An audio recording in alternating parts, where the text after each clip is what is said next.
కూటమి ప్రభుత్వం red book రాజ్యాంగం నడుపుతూ కక్ష సాధింపు చర్యలకు పాల్పడుతోందన్నారు మాజీ మంత్రి అంబటి రాంబాబు. ఇలాంటి చిల్లర బెదిరింపులకు వైసీపీ భయపడదన్నారు. అధికారంలోకి వచ్చిన 2 ఏళ్లలో ప్రభుత్వంపై వ్యతిరేకత పెరిగిందన్నారు.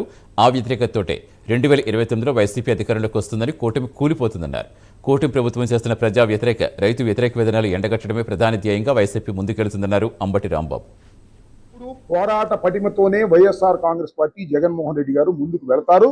మేము చెప్పేది ఏంటంటే ప్రభుత్వం చేస్తున్నటువంటి అప్రజాస్వామికమైన విధానాలు, ఒక వైపున ప్రజలకు కావలసినటువంటి పనులు చేయకోకుండా కేవలం కక్ష సాధింపు చర్యలు, రెడ్ బుక్కులు ఇట్లాంటివి పెట్టుకునే చేస్తున్నారు. కాబట్టి ఈ ప్రభుత్వం మీద వ్యతిరేకత పెరిగింది కాబట్టి 2029కి వైఎస్ఆర్ కాంగ్రెస్ పార్టీ అధికారంలోకి వస్తుంది, కూటమి కూలిపోతుంది అనేది నా అంచనా.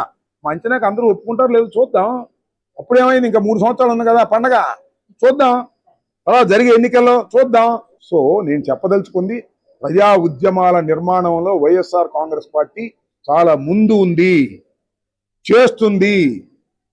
ఈ ప్రభుత్వం చేసేటటువంటి అప్రజాస్వామికమైన విధానాలను, రైతు వ్యతిరేక విధానాలను, ప్రజా వ్యతిరేక విధానాలను ప్రతి క్షణం ఎండగట్టడమే మా ప్రధాన ధ్యేయంగా ముందుకు వెళ్తాం.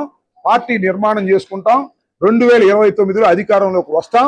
2029లో అధికారంలోకి వచ్చేది రాంది 2029 కాబట్టి ఇప్పుడు చెప్పలేరు మీరు. అప్పుడు చెప్తారు, అప్పుడు చూస్తారు.